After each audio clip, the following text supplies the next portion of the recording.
Hello there, it's Gabby here from Confidence After Cancer, and I hope this finds you well. I am feeling very well this week. I am celebrating 16 years since my diagnosis of inflammatory breast cancer, which was also triple negative cancer. So both of them quite rare. Both of those quite rare, quite aggressive. And back in the day, 16 years ago, the prognosis for both of those things was not good. But here I am. I am fully no evidence of disease, feeling very happy, very healthy, very grateful to be here. So, quick podcast this week just to say I am celebrating life. And it's really made me reflect on where I am now, where I want to be in my life as well. And so some cancer survivors I know will talk to me and say, "Oh, well, when do you celebrate the notable date?" You know, I'm saying it's 16 years since my diagnosis, and I'll never forget that date, probably as long as I live. 16th of January 2008, when it seemed like the world went to pieces as well. You know, we were just starting, I think, the global credit crunch, and some, scary things happening in the world, and it's probably still scary things happening. Even more crazy things have happened since then. But what date do you celebrate? And for some people it is the date of diagnosis, like me. For some people they like all clear, and for some people they like to celebrate the date they actually ended their treatment. And these are all notable dates for cancer survivors. And you know what? It's up to you, my love. There's no hard, fast rules. Celebrate all three. Celebrate every day. That would be my advice to you. You know, the end of cancer treatment is not like you see in the movies. You probably will know this, where they ring the bell and everybody jumps about and says how wonderful it is that you're cured. Nobody has ever said to me that I'm cured. And, I had inflammatory breast cancer. I've talked about that before. The best you can hope for with that is no evidence of disease, and I'll take it. I'm happy to take that. I'm very, very blessed to be here. And so, as they used to say in Sesame Street, this podcast this week is brought to you by the number 16. And I've been on the old Dr. Google, and I'm thinking, when I was diagnosed with cancer, probably luckily Google wasn't a thing like it is now. Like, we just Google everything on our phones. Well, if you're anything like me and my husband, we do. And it's made me reflect really on, what does the number 16 mean? A lot of my friends really are into this angel numbers now. Wherever they see a number, it means something to them. So I'm keeping an open mind on that. But I'm thinking, what does 16 mean? What's it supposed to mean? And Sweet 16, it is supposed to mean a time of renewal and new beginnings, and a focus on love and family, overcoming struggles and personal growth, and really digging deep into your inner strength. And that is something, as a cancer survivor, if you're listening to this and you've been through cancer treatment, you know this is a time that you've had to really dig deep and maybe find inner strength that you didn't know you had before. I'm never going to tell you that cancer is a gift, because it's really not. You really wouldn't wish it on your worst enemy.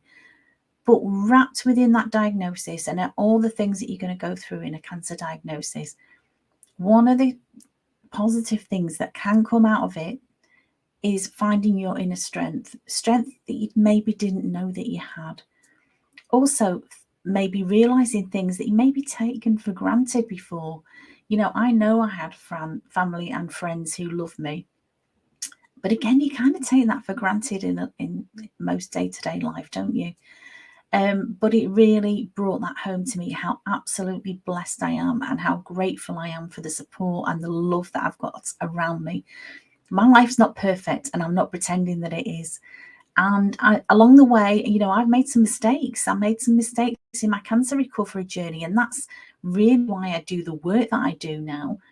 And that's why I set up Confidence After Cancer, because I knew for a lot of people, cancer treatment isn't over when it's over. It's the start for some people of a very long journey of rebuilding their lives. And it makes me really sad when I hear people say, well, I'm not the woman that I used to be and she's never coming back. And that may be true in some aspects of life. There's a lot of different facets and a lot of different strands to rebuilding your life. It's not just about physical health. It might be mental health. It might be emotional. A lot of the people I work with, it's all about getting back to their work or their career or their business and finding their place in life again. And that can be, it can take a little bit of time. And that's what I really get pleasure from. And I get a lot of reward myself from helping other people to do that. Because there is life after cancer, life does go on. It doesn't have to be worse than it was before. For many of us, I still suffer with some physical symptoms that, and lasting side effects that may go on for a long time. That doesn't mean my life is over.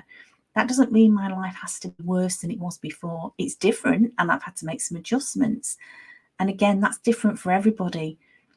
But you've been given a gift. And one of the things that I reflect on when I come to an anniversary, a cancer anniversary, is the people that I've met along the way that are no longer with us. And that is very sad. And at one point, I used to feel quite guilty about that as well. Why did I survive and why didn't they?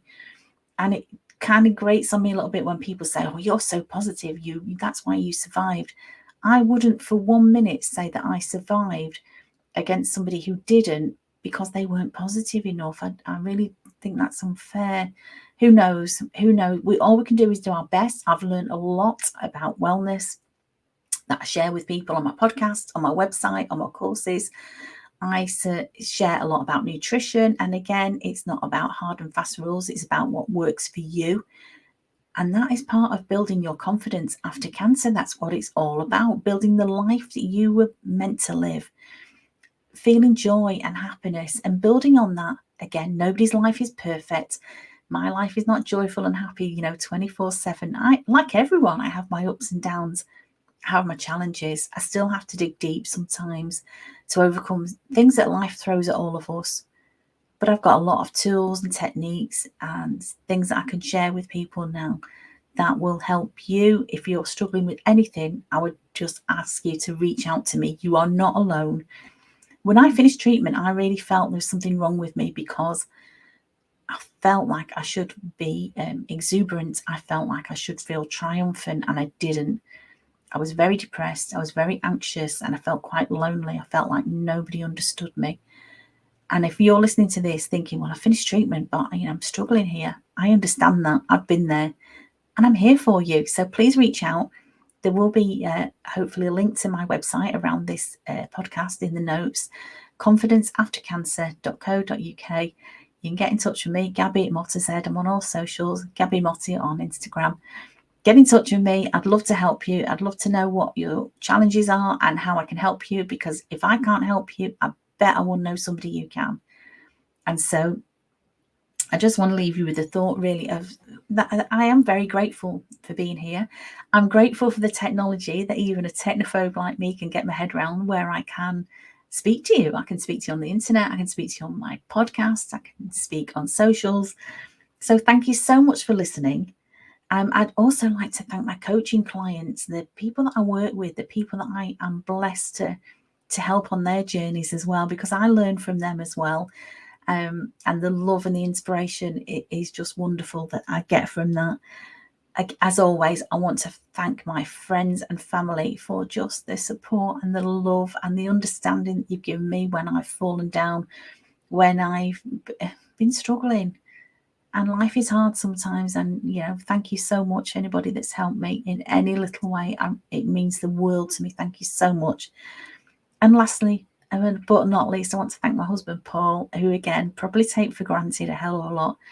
But we've been married quite a long time. We met nearly 40 years ago. And, for me, after having quite a hard childhood and not having a stable family around me as I was growing up, I found my husband, and we've created our family, and his love and support is just always there. And I'm so grateful.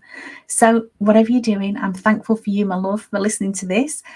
Have a wonderful week, and I'll speak to you very soon. I am off now to celebrate with a spa break with my friend from school. So I still think she's a girl, but actually we're in our 60s now. But we're going to have a wonderful spa break, and I'll tell you all about that next time. Thank you for listening. Have a wonderful week. Take care. Stay safe. Stay sane. Bye-bye.